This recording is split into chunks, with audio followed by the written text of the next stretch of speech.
Bismillahirrahmanirrahim. Assalamualaikum warahmatullahi wabarakatuh. Waalaikumsalam. Alhamdulillah wassalatu wassalamu ala Rasulillah wa ala alihi wa sahbihi wa mawalah wa la hawla wa la quwwata illa billahi wa ba'du. Alhamdulillah, segala puja dan puji hanya milik Allah subhanahu wa ta'ala. Salawat dan juga salam kita hadiahkan kepada Rasul kita Nabi besar Muhammad sallallahu alaihi wa ala alihi wasallam. Ma'asyiral muslimin wal muslimat rahimani wa rahimakumullah. Alhamdulillah, kita bersyukur kepada Allah subhanahu wa ta'ala. Sekarang kita berada di hari kemerdekaan Republik Indonesia. Tentu ini mengenang akan para pahlawan yang sudah memperjuangkan negeri ini sehingga terbebas dari penjajahan. Tentu ini sebuah nikmat yang sangat besar. Kalaulah bukan karena Allah subhanahu wa ta'ala, kemudian mereka, para pendiri bangsa ini, entah kita ini sekarang nasibnya seperti apa. Maka sudah selayaknya kita ini mensyukuri jasa-jasa manusia dengan mendoakan mereka. Ma'asyiral muslimin yang dimuliakan Allah Azza wa Jalla, pembahasan di malam hari ini kita akan membahas satu dosa yang iblis tidak bisa melakukan, kita pula manusia melakukan. Dosa apa itu? Iblis saja tidak bisa melakukannya, kita pula melakukannya. Inilah pembahasan yang kita akan bahas di malam hari ini. Ma'asyiral muslimin yang dimuliakan Allah subhanahu wa ta'ala,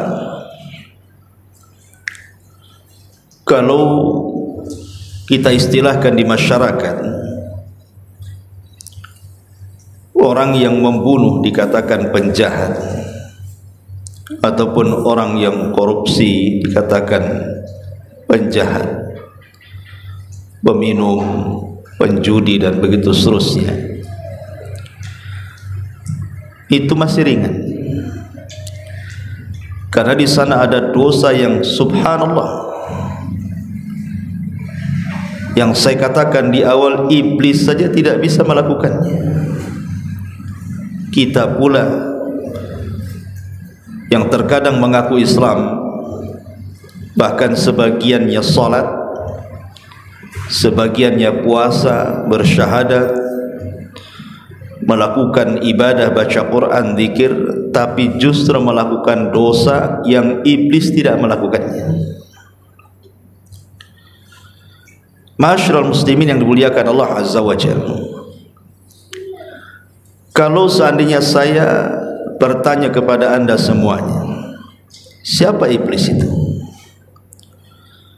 Tentu kita katakan bahwa iblis itu adalah biang keroknya setiap kerusakan. Dialah ra'sus syarr, artinya dia adalah pemimpin kejahatan. Karena setiap ada kejahatan pasti di baliknya ada iblis dan syaitan.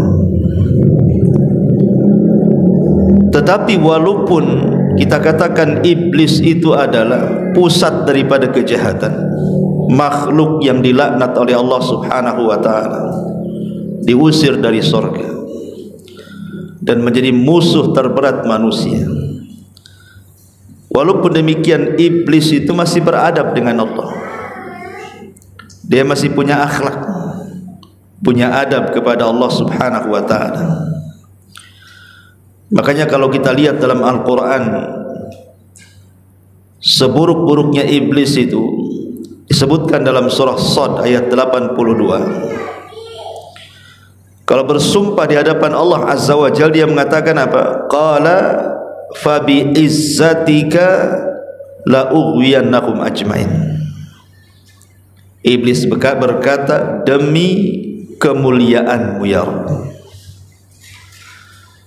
demi keagunganmu ya Rabb, demi kebesaranmu, aku akan menyesatkan manusia semuanya. Jadi iblis masih beradab, masih memuji Allah Subhanahu wa taala, karena masih mengatakan fa bi izzatika, demi kemuliaan, ketinggian, kebesaran. Jadi iblis saja masih beradab kalau bicara dengan Allah Azza wa Jalla. Tapi ada di antara manusia itu yang mereka tidak punya adab dengan Allah, tidak punya akhlak dengan Allah Subhanahu wa taala, di mana ada di antara mereka yang mencaci maki Allah Subhanahu wa taala, menghina Allah dengan bahasa-bahasa yang iblis saja tidak mengucapkan. Bahkan orang-orang Yahudi sekalipun ataupun orang-orang Nasrani, kalau kita katakan bahwa mereka dalam keyakinan kita umat Islam orang-orang kafir, kalau mereka tidak masuk Islam maka mereka akan masuk neraka dan dikekalkan di dalamnya. Itu keyakinan kita umat Islam, karena agama di luar daripada Islam itu kafir, dan orang kafir masuk neraka. Tapi dalam ajaran mereka, dalam keyakinan mereka, tidak ada ajaran mereka menyuruh untuk mencela Allah Subhanahu wa taala, menghina Allah Subhanahu wa taala, tidak ada. Ya, ada sebagian mereka yang mengurangi hak-hak Allah Subhanahu wa taala, seperti ucapan orang-orang Yahudi mengatakan bahwa Allah itu miskin, kami kaya. Tetapi walaupun di atas kekafiran mereka, mereka tidak secara terang-terangan mencaci maki Allah Subhanahu wa taala. Itu Yahudi Nasrani. Atau saya katakan, bagaimana dengan orang-orang musyrik? Sama orang musyrik juga. Walaupun mereka menyembah berhala, paling tinggi orang-orang musyrik itu, mereka menyamakan berhala mereka dengan Allah, atau menjadikan berhala-berhala mereka itu menjadi perantara mendekatkan diri kepada Allah Azza wa Jalla. Tapi tidak ada di antara mereka yang mendongakkan kepala ke atas dan menghina Allah Subhanahu wa taala. Makanya heran, ada di antara kaum muslimin yang mengaku Islam, bersyahadatkan alla ilaha illallah wa anna Muhammadar Rasulullah, dia pun mengerjakan salat, bahkan mereka pun haji, umrah, tapi di antara mereka ada yang tidak beradab dengan Allah, berani menegakkan pandangan mereka ke langit dan menghina Allah Subhanahu wa taala. Binatang saja tidak ada yang mencaci maki Allah, binatang.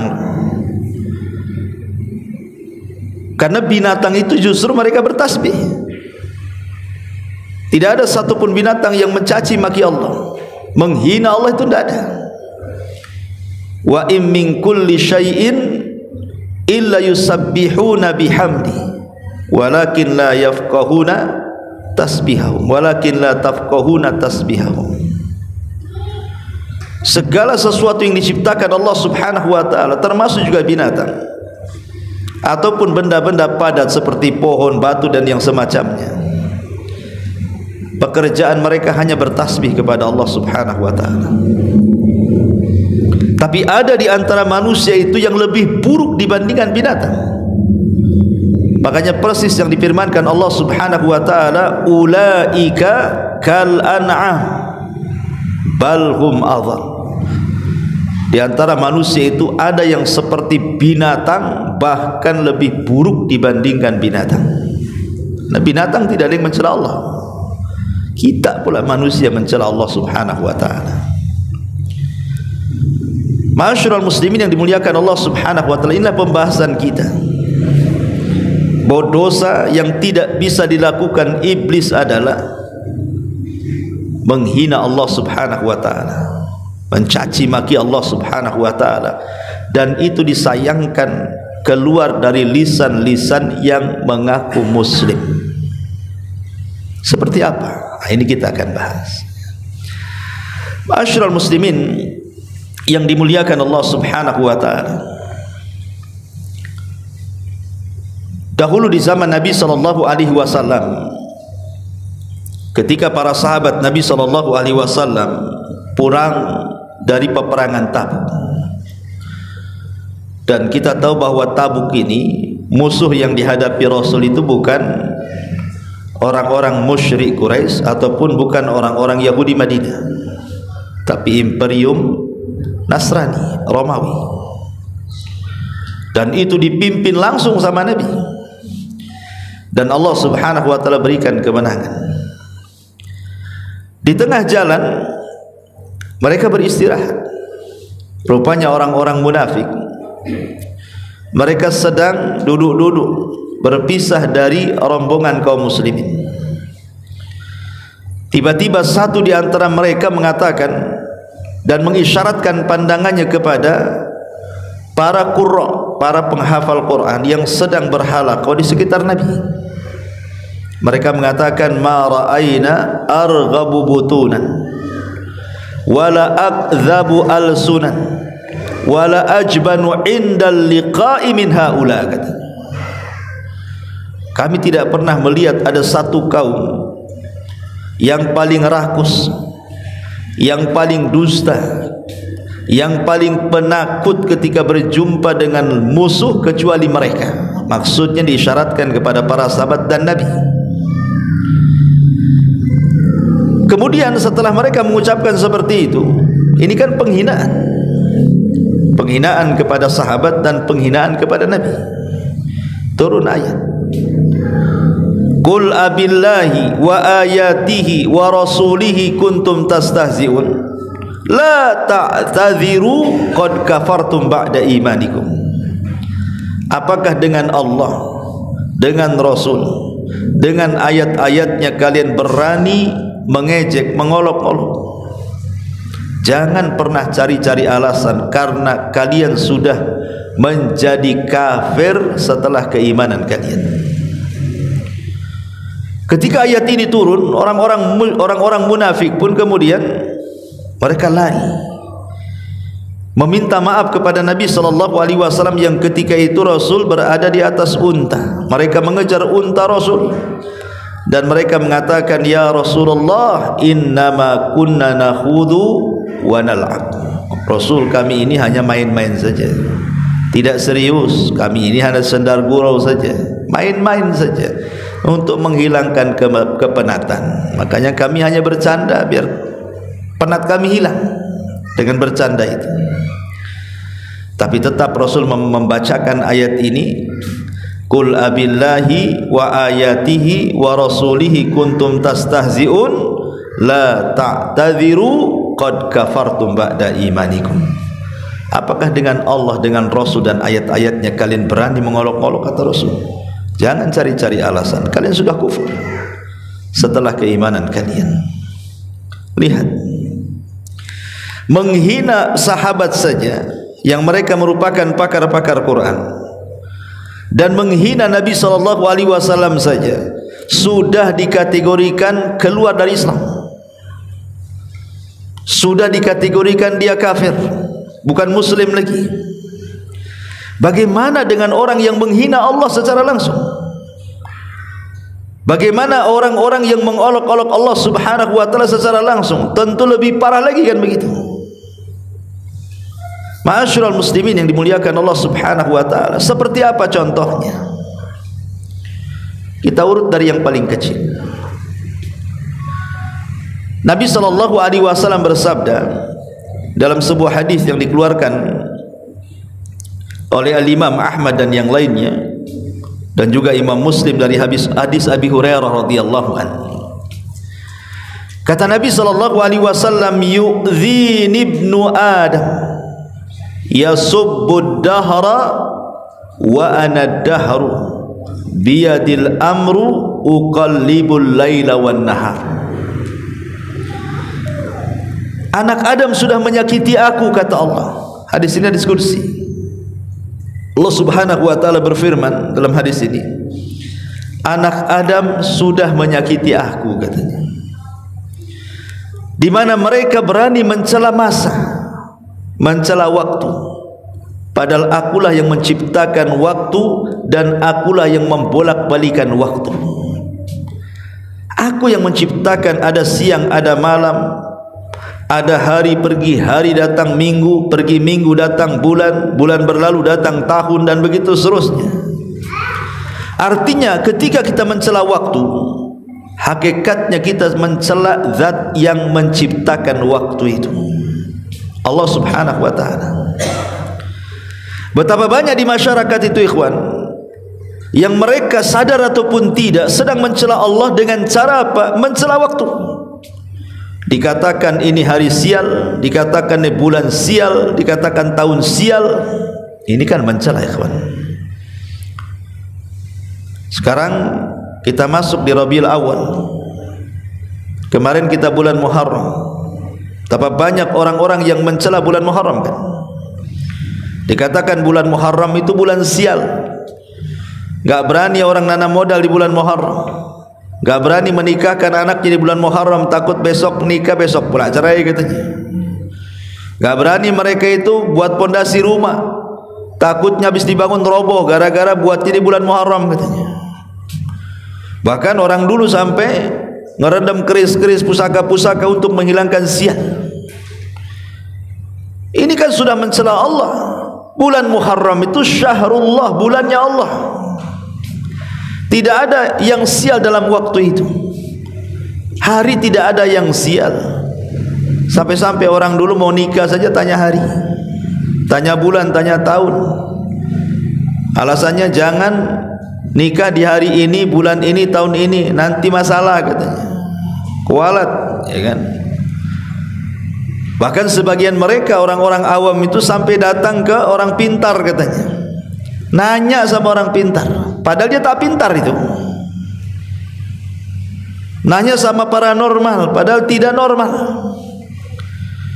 Lah, ini satu contoh bagaimana mereka itu langsung ataupun tidak sedang mencela Allah Subhanahu wa ta'ala dengan cara apa? Mencela waktu.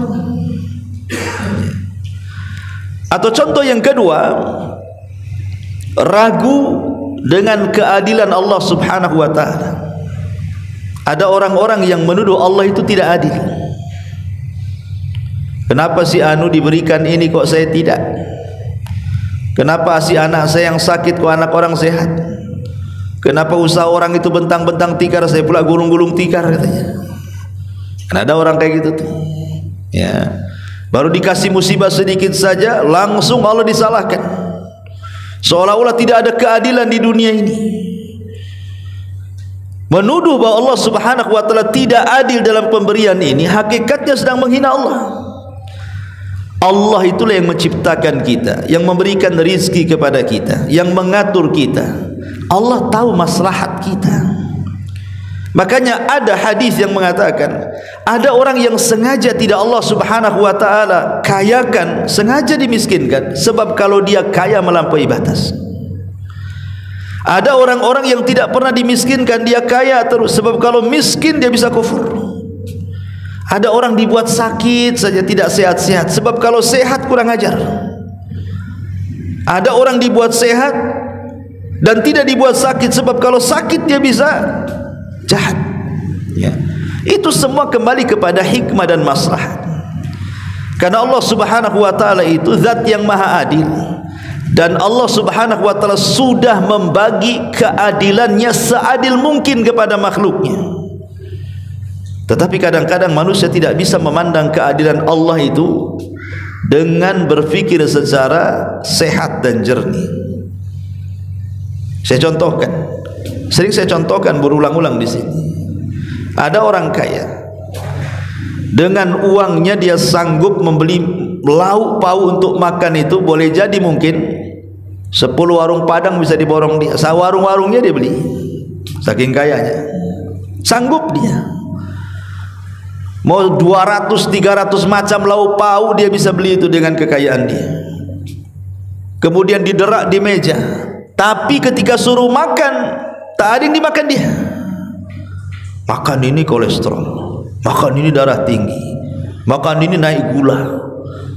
Nggak ada, ujung-ujungnya kentang rebus. Tak ada yang disentuh tuh lauk-lauk tuh. Tapi ada orang-orang miskin itu nggak pantang dia dengan makanan. Lauk apa saja masuk ke mulut dia. Ada orang miskin tuh kalau makan dia pakai mulut. Kalau orang kaya makan pakai akal, mikir dulu bisa dimakan gak nih? Bisa mah. Orang miskin pakai mulut semua masuk. Ya. Ini kan keadilan namanya. Ya. Percuma saja orang kaya punya uang gak bisa makan, orang miskin tak punya uang tapi bisa makan dia.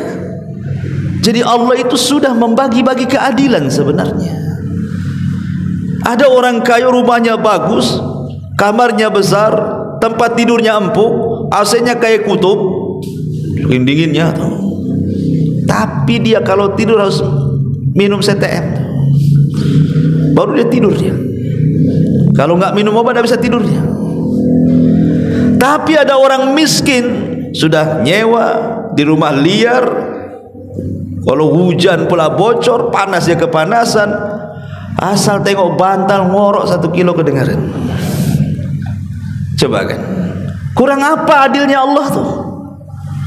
Allah itu sudah membagi keadilan sebenarnya.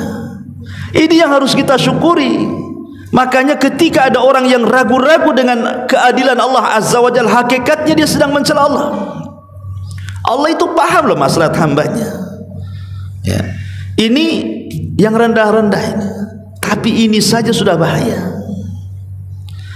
Apalagi kemudian lebih daripada itu, seperti menghina syariat, menghina solat. Buat apa solat itu? Lelah letih takbiratul ikhram, ruku, sujud, bisin waktu aja katanya. Bagus saya kerja. Buat apalah puasa itu, lapar-lapar? Apa? Untuk apa faedahnya puasa itu? Nahan lapar aja katanya. Bagus makan katanya.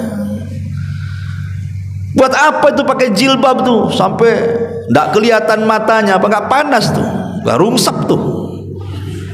Orang-orang seperti ini persis yang difirmankan Allah Subhanahu wa taala, "Dzalika bi annahum karihu ma anzalallah fa ahbata a'malahum."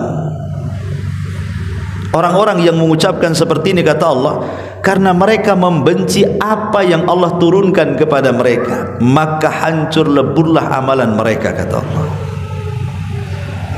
Ada orang-orang itu yang subhanallah dicelanya. Pokoknya yang berkaitan dengan atribut agama dicela dia. Janggut dicela, cingkrang dicela, cadar dicela, kan begitu. Ma'asyiral muslimin yang dimuliakan Allah Azza wa Jalla, maka jangan sampai mencela syariat, karena syariat ini turun dari zat yang membuat syariat, Allah Subhanahu wa taala. Ketika kita mencela syariat, berarti kita telah mencela yang membuat syariat, Allah Subhanahu wa taala. Ini bahaya. Ya. Bahaya. Kalau kita tidak sanggup atau belum sanggup mengamalkan syariat yang diturunkan Allah, tapi jangan dicela. Mungkin ada orang yang belum sanggup mengamalkan apa yang Allah Azza wa Jalla turunkan. Mungkin kalau saya seperti antum belum bisa lah kayaknya. Kalau saya lakukan seperti antum mau bisa masalah. Ya. Nggak masalah seperti itu kan. Tapi kalau kemudian dicela syariatnya, ini yang jadi masalah. Ketika kemudian seseorang mencela janggut itu umpamanya, sebenarnya dia tidak sedang mencela kita. Bisa saja dia sedang mencela Allah dan Rasulnya.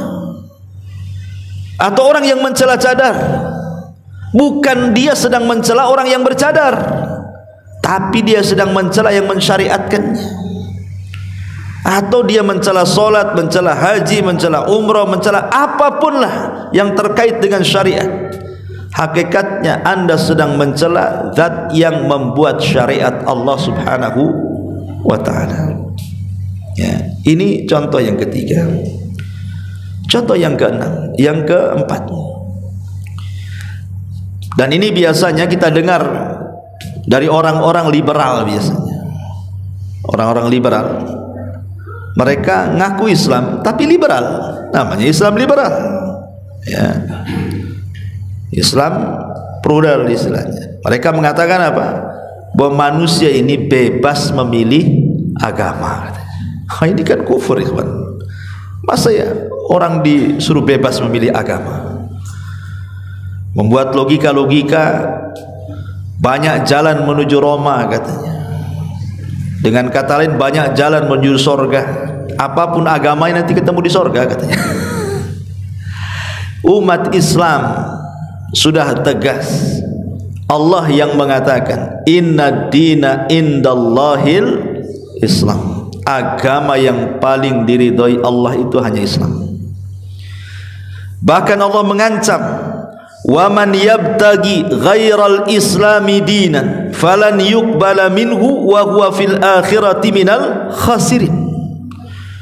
Barang siapa yang mencari agama di luar daripada Islam selain tidak diterima, maka dia termasuk orang-orang yang rugi. Kenapa dianggap rugi? Karena Allah yang mengatakan amilatun nasibah tasla naran hamiyah. Lelah letih dia bekerja, beramal di dunia, rupanya enggak diterima, ujung-ujungnya masuk neraka. Qul hal nunabbiukum bil akhsarina a'mala alladzina dhalla sa'yuhum fil hayatid dunya wa hum yahsabuna annahum yuhsinuna sun'ah, kata Allah.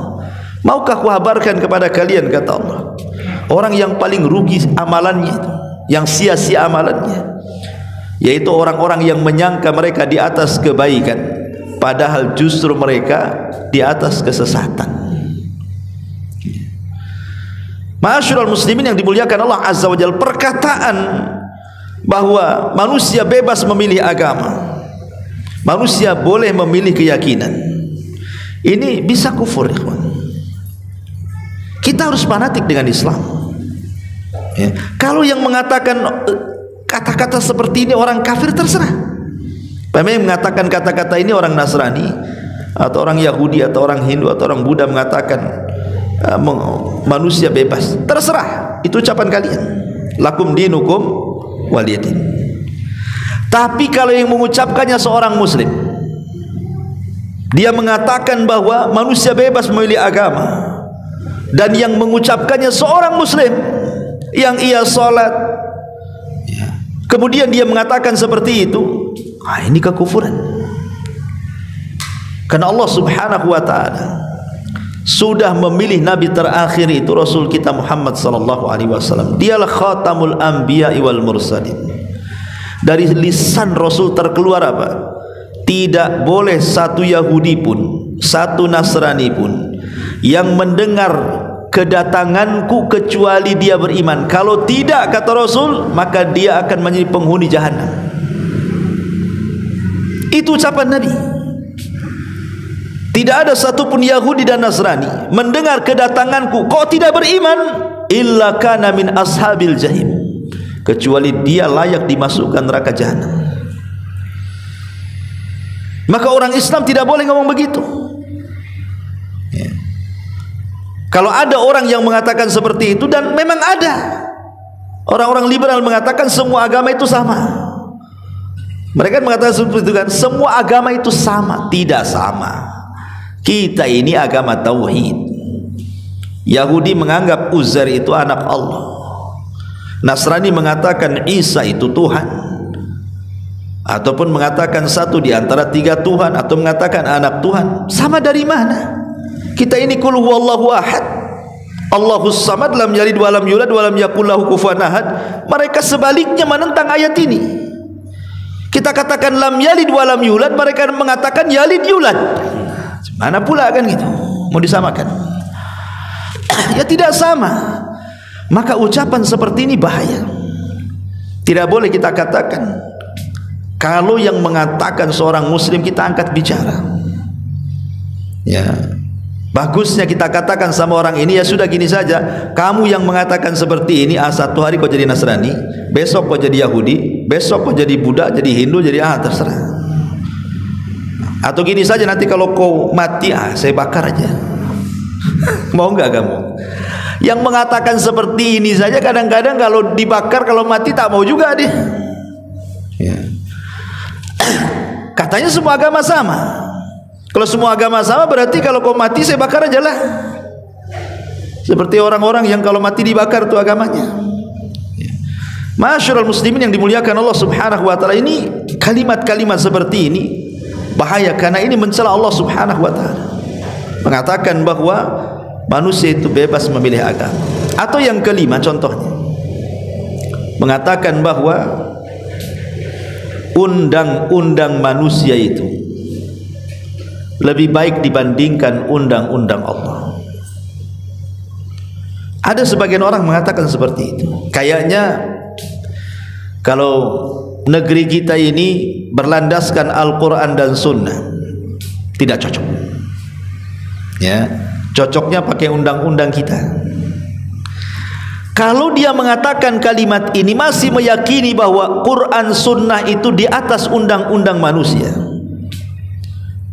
bahasanya bahwa Al-Quran itu masih di atas konstitusi, ya, tidak ada masalah, cuman belum bisa diterapkan karena mungkin masyarakat negeri kita ini belum sanggup lah kalau harus yang curi potong tangan, yang zina dirajam, yang mabuk dicambuk dan begitu seterusnya. Mungkin terlalu berat karena belum siap. Ya, kalau kalimat seperti ini tidak ada masalah, masih mengakui bahwa Quran Sunnah itu jauh lebih baik. Tapi kalau seandainya dia katakan bahwa undang-undang manusia itu lebih unggul dibandingkan Al-Quran dan Sunnah, ini parah nih. Bahkan yang lebih parah pula mengatakan apa? Bahwa Quran dan Sunnah itu hanya cocok dipraktekan di zaman Nabi. Zaman sekarang ini nggak cocok. Ini kan melampau kata-kata seperti ini. Allah Subhanahu wa ta'ala mengutus Nabi itu bukan untuk orang Arab saja.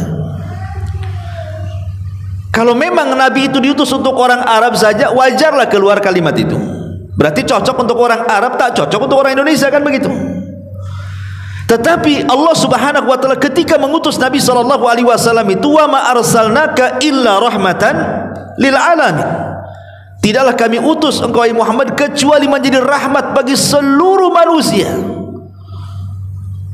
Dan kekhususan Nabi SAW dari 5 kekhususan yang tidak diberikan kepada para Nabi dan Rasul, kata Rasulullah, aku diutus kepada seluruh manusia, bahkan bukan manusia, jinnya pun diutus Rasul ke situ. Wa ma khalaqtul jinna wal insa illa liya'budun.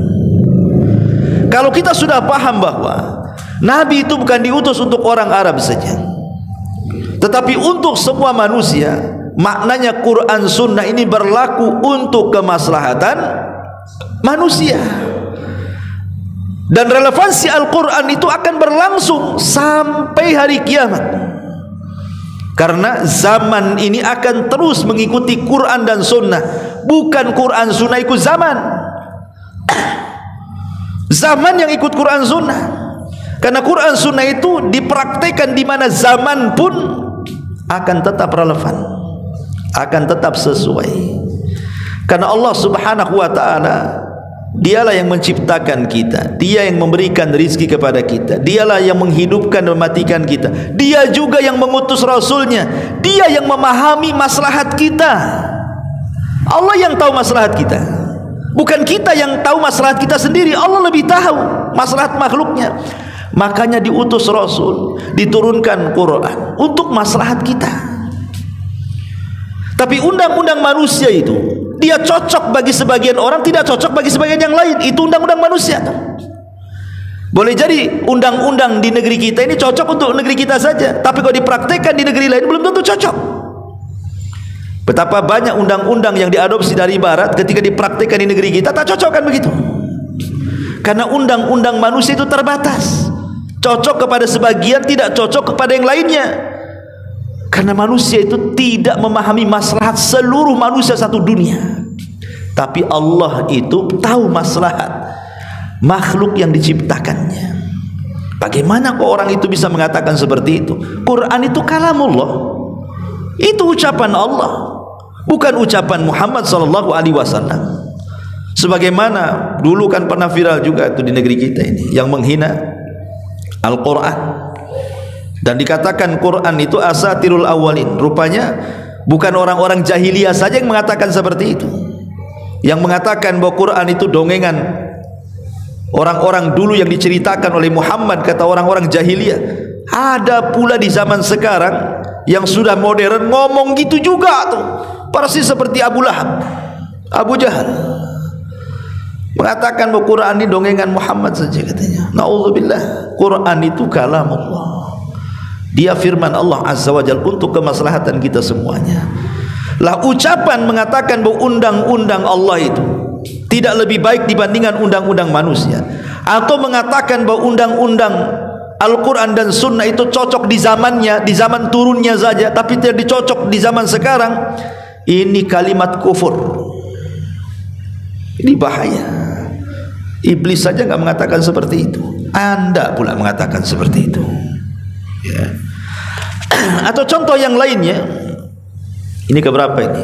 Keenam, ya. Yang keenam, kelima, keenam, nggak ngitung antum, ketujuh lah. Atau umpamanya orang yang menghalalkan yang diharamkan atau mengharamkan yang dihalalkan. Seperti umpamanya ada orang mengatakan, ya, silahkan minum khamar. Oh, kalau saya tak minum khamar, ya. Kenapa saya tak minum khamar? Karena khamar ini tak sehat. Tapi kalau engkau ingin minum khamar, minum aja lah katanya. Ini hati-hati ngomong begini, ya. Kalimat kalau engkau mau minum khamar, minumlah. Kan ada kayak gitu tuh. Kalau saya tak minum, kalau kau mau minum, minum aja. Bahaya omongan kayak gini nih. Harusnya antum katakan jangan, ini haram. Gitu harusnya, ya. Sebab kalau seandainya kita mengatakan kalau mau minum-minum saja, ini sama langsung ataupun tidak, dia mengatakan seolah-olah khamar itu halal, boleh diminum kan? Cuma saya tak mau minum. Lah ucapan sederhana seperti ini membahayakan akidah ini. Karena sama menghalalkan yang diharamkan namanya. Kalau saya tak zina, kalau kamu zina silahkanlah. Begitu pula, ya. Ini kalimat-kalimat seperti ini bahaya, jangan diucapkan. Kita katakan yang haram ya haram selama sampai kiamat, yang halal ya halal. Rasul yang mengatakan al halalu bayyinun wal haramu bayyinun. Yang halal itu jelas kok, yang haram juga jelas. Kenapa jadi kabur gara-gara ucapan seperti itu? Maka orang yang menghalalkan yang diharamkan ataupun sebaliknya, maka ini bahaya. Ini sama dengan menghina Allah Azza wa Jalla. Tidak boleh terlontar kata-kata seperti ini, karena ini membahayakan akidah, ya. Ma'asyiral muslimin yang dimuliakan Allah Subhanahu wa taala, dari uraian-uraian yang sederhana tadi, contoh-contoh yang sedikit, kalau kita bentangkan banyak contohnya. Allah Subhanahu wa taala mengatakan dalam Al-Qur'an, innalladzina yu'dzunallaha wa rasulahu la'anahumullahu fid dunya wal akhirah wa a'adda lahum adzaban muhina. Apa kata Allah? Orang-orang yang menyakiti Allah dan Rasulnya, orang-orang yang menyakiti Allah dan Rasulnya, Allah laknat mereka di dunia dan di akhirat, dan Allah sudah siapkan bagi mereka azab yang akan menghinakan mereka. Lihat, jadi orang-orang yang mengucapkan kalimat-kalimat yang tadi saya sudah uraikan itu, mereka mal'un, dilaknat. Kan hakikatnya mereka sedang menyakiti Allah dan Rasulnya. Dan orang-orang yang menyakiti Allah dan Rasulnya, kata Allah, la'anahumullah, Allah melaknat mereka. Apa arti laknat? Dijauhkan daripada rahmat, didekatkan dengan azab. Nah itulah namanya laknat. Kalau ada kata-kata laknat, artinya orang itu dicabut rahmatnya dan didekatkan dengan azabnya. Nauzubillah, Ya. Jadi kalau ada orang-orang yang mengucapkan kalimat-kalimat seperti tadi, mereka itu mal'un, dilaknat oleh Allah Subhanahu wa taala. Sadar ataupun tidak, mereka sudah keluar dari Islam. Mereka harus bertobat dengan taubatan nasuha, karena mereka sudah menyakiti Allah dan Rasulnya. Kalau mereka tidak tobat, wa'adda lakum adzaban muhina. Ketika di dunia mungkin mereka masih diberikan kasih sayang Allah, mereka maksiat kepada Allah, tapi Allah masih kasihan dengan mereka, masih juga diberikan hidup, diberikan rizki, diberikan kesehatan. Bukan berarti tanda Allah sayang dan membiarkan kezaliman mereka, tetapi Allah masih memberikan kesempatan kepada mereka untuk bertobat. Atau yang kedua, Allah sengaja membuat mereka istidraj. Istidraj itu dibiarkan sampai pada waktunya mereka akan diazab. Ya. Dua pilihan saja. Boleh jadi Allah memberikan kesempatan mereka hidup untuk bertobat, atau sengaja Allah biarkan mereka hidup dan menikmati fasilitas Allah, tetapi ini hanya sekedar istidraj, dibiarkan hidup sampai pada waktunya mereka akan diazab. Dibiarkan hidup itu supaya dilipat-lipatkan dulu dosanya, supaya makin banyak dosanya, akhirnya Allah akan azab dengan seazab-azabnya. Naudzubillah. Ya. Ma'asyiral muslimin yang dimuliakan Allah Subhanahu wa taala, inilah di antara dosa yang iblis saja tidak melakukannya. Bahkan orang yang mencela Allah itu lebih buruk dibandingkan para penyembah berhala, bahkan lebih hina dibandingkan binatang, bahkan lebih parah dibandingkan Yahudi dan Nasrani. Wallahu a'lam. Sebab karena ini masih suasana Agustusan, jadi tidak usah lama-lama. Ya. Subhanallah bihamdika, asyhadu an la ilaha illa anta, astaghfiruka wa atubu ilaik. Allahu ta'ala. Assalamualaikum warahmatullahi wabarakatuh.